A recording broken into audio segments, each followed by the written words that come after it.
এক বোন লিখেছেন, আমার সব সময় সাদা স্রাব হয়, নামাজ পড়ার সময় হয়, এক্ষেত্রে আমি কিভাবে নামাজ পড়ব? যদি মহিলাদের সাদা স্রাব বের হয় তাহলে সেক্ষেত্রে সেটা যদি অনবরত বের হতেই থাকে, এমনকি নামাজে দাঁড়ালে তখনও হয়, তাহলে তিনি প্রত্যেক ওয়াক্তের জন্য অজু করে নেবেন। প্রত্যেক ওয়াক্তের জন্য অজু করে নামাজ পড়বেন।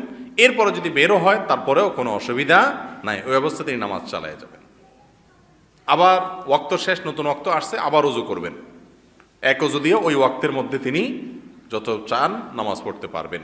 কথা কি বুঝে আসছে? অতএব সাদাস্রাব হলে ওই অবস্থা নামাজ চালাতে পারবেন, নামাজের মধ্যে বের হলেও নামাজ অব্যাহত রাখবেন, যদি নিয়মিত এভাবে সারাক্ষণ বের হতে থাকে। এরপরে প্রশ্ন হলো, মহিলারা কিভাবে কসর সালাত আদায় করবে? মহিলারা পুরুষদের মতোই কসর সালাত আদায় করবে, ভিন্ন কোনো নিয়ম নাই। সফরে যখন যাবেন, একজন পুরুষ যেরকম সফরে গেলে কসর নামাজ পড়বেন, মহিলাও সফরে গেলে কসর নামাজ পড়বেন। সফরে গেলে কসর নামাজ মানে কি? সফরে গেলে জোহর, আসর এবং এশা, এই সালাতগুলো আল্লাহ তাআলা অর্ধেক করে দিয়েছেন। কয় রাকাত করে আদায় করতে হবে? 2 রাকাত করে। অতএব পুরুষরাও 2 রাকাত করে আদায় করবেন সফরে থাকলে, মহিলারাও 2 রাকাত করে আদায় করবেন।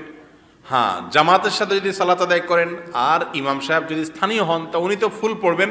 অতএব তার পিছনে পড়লে পুরাটাই পড়তে হবে। সেটা পুরুষ পড়লে তাকেও পুরাটা পড়তে হবে, মহিলা পড়লে তাকেও পুরাটা পড়তে হবে। পুরুষের জন্য কসরের যে নিয়ম, মহিলাদের জন্য একই নিয়ম, পৃথক কোনো নিয়ম নাই।